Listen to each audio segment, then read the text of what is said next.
Hello YouTube and welcome to another GV anime review where today's dish will consist of grilled comedy, slightly cooked edginess and a sauce of foodgasms. You guessed it already, today I am reviewing Shokugeki no Souma or Food Wars. Grab a snack, sit back and enjoy the review. Bon appétit! The story of Shokugeki revolves around Yukihira Souma, an aspirant chef whose biggest dream is to take over his father's diner and surpass him. But one day Souma's father decides to close the restaurant for a few years to travel to Europe. Before he leaves, he enrolls Souma in the Totsuki Academy, an elite cooking high school with a graduation percentage of only 10%. Cocky Souma thinks it'll be no problem, but soon he realizes that he'll have to fight for his place at Totsuki. The first positive point of Shokugeki is of course the cooking. I don't know another anime that focuses on food so much and is so detailed as Shokugeki. All these dishes looked fantastic and the fact that recipes exist for them made it extra awesome. Also, the way the dishes and its ingredients were explained was very fun and informative to watch. Even if you don't know anything about cooking, everything is so clearly explained that you'll feel like a 3-star chef. Related to the cooking was the comedy in this anime. Shokugeki took the word foodgasm or mouthgasm and used it in its most literal form. For some people it might have been a little bit over the top, but I laughed my ass off with this anime. And this is why I love GC stuff so much. They always succeed in making me laugh. The comedy in most of their animes is of a very high level. And a third positive point were the many different characters in this anime. There are a lot of different characters, all with their own unique personality. Some are very serious, others are more dreamers, and some of them you ask yourself if they escaped from a mental institution. But all of them added a unique twist to the anime and to the comedy in particular. Now, since I'm expecting a second season of Shokugeki, I'm again going to transform my negative part into what I want to see in season 2. I do believe that there will be a season 2, since I don't believe that GC stuff will waste such an opportunity on making a second season of this unique anime.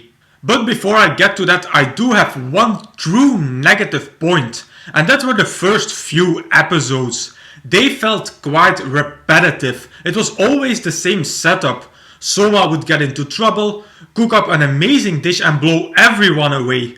Luckily, further in the anime, the actual story of Shokugeki started to unfold. Now, what do I want to see in season 2?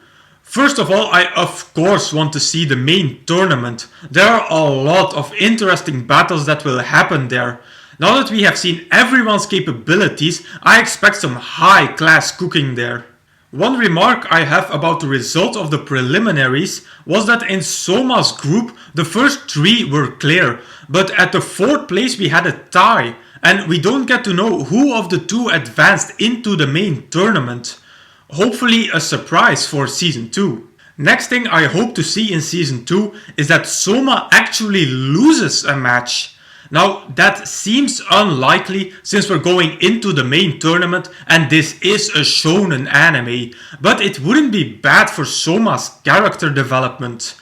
In the first season, Souma hasn't lost a single battle. Even the last battle he didn't lose completely, as it was explained in the final episode. And if Souma isn't going to lose, then I at least want to see him get into distress once.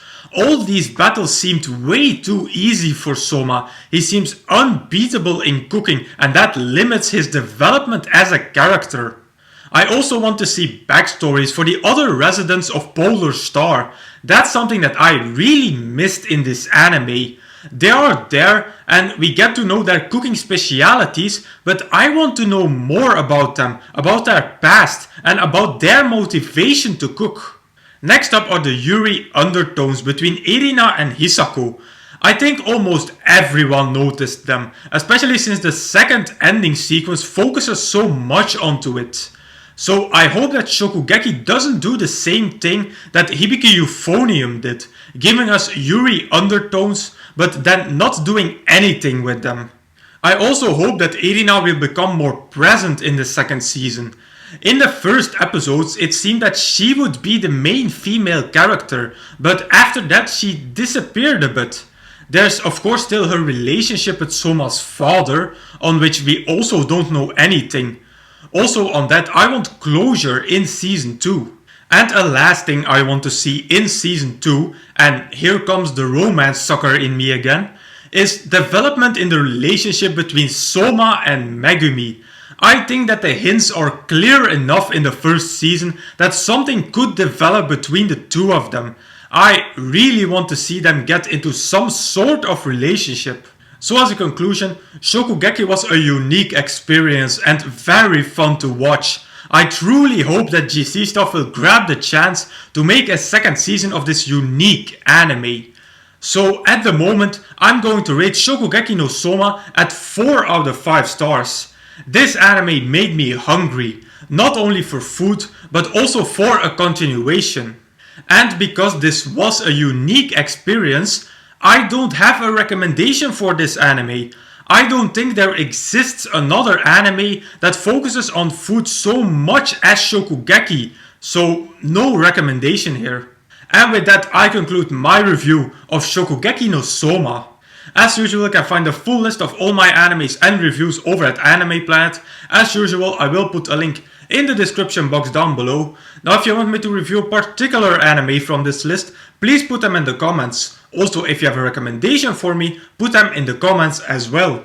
So if you like this video, please give it a thumbs up, visit me on Facebook and subscribe to this channel for more reviews in the future. I will say arigatou gozaimasu and I will see you all in the next video.